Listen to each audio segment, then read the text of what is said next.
Let's head on down to Mississippi. Day one of jury selection wrapping up in the massive $77 million welfare fraud trial involving former wrestling star Ted DiBiase Jr., who stands accused of embezzling $1.1 million through the state's welfare system. Mississippi State Auditor Shad has been sounding the alarm on this fraud for years. He joins us now. Sir, thanks for being with us on this. We're just trying to hit every single state where something in this fraud category is coming up. You've been at this for a long time. The trial's now, but this has kind of been 6 years in the making. Okay, so tell us how you think this relates to what we're seeing in Minnesota, what Steve Hilton was just talking about there in California and other places.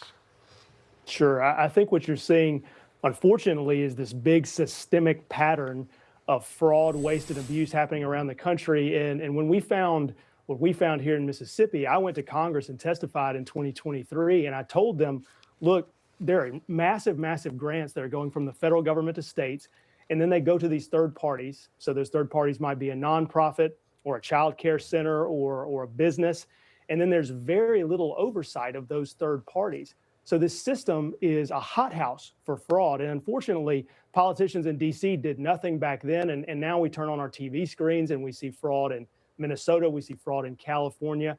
I think you're exactly right. I think taxpayers are fed up. And I think that's one reason they elected President Trump, because he doesn't care if people call him names. He's just sick of the nonsense that's happening to taxpayers. And I think he's dedicated to putting a stop to all of this. Shad, you've been talking about this, you brought it up for years in front of Congress. And what is so infuriating is the programs that are always targeted for fraud and theft are the ones that are refilled, the cookie jars, that are constantly refilled with taxpayer money. It's Medicare, it is Medicaid, it is welfare, like temporary assistance for needy families.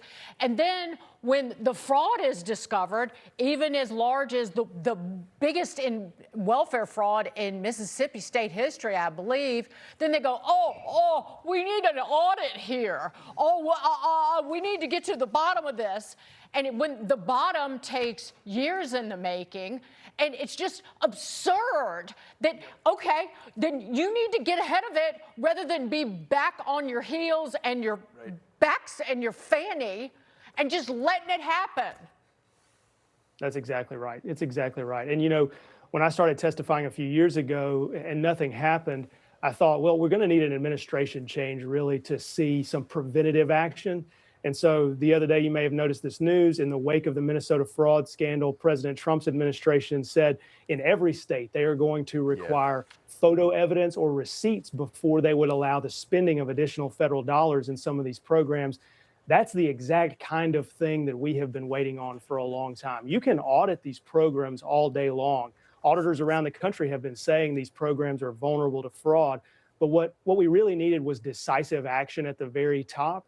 And so now that you've seen that, I think you're going to couple that with DOJ that was happening at the White House. I think you're also going to see the President's Department of Justice. You're going to see a lot of action holding these people accountable. Crazy thing, isn't it? Asking for receipts when you say you're spending money. Shad, we got to leave it there. Thank you for the work you're doing. We appreciate you being with us.